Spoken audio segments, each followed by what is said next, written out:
How to change your age on TikTok. Hey everyone, welcome back to the channel. In today's tutorial, I'm going to be showing you guys how you can change your age on TikTok. But before we begin, don't forget to hit the like button down below and subscribe to the channel. So the very first thing you want to do is go ahead and open up your TikTok and make sure that you are logged into your account.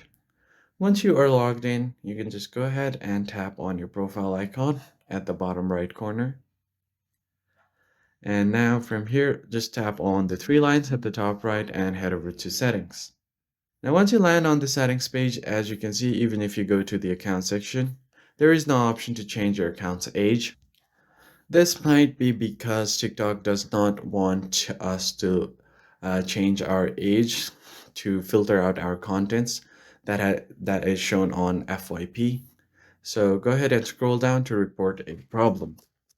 And once you tap on it, just scroll all the way to the bottom and then tap on submit a report.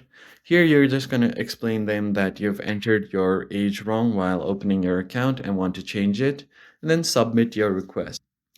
After that, TikTok will contact you on your email or your phone number, and then you just have to follow their instructions accordingly.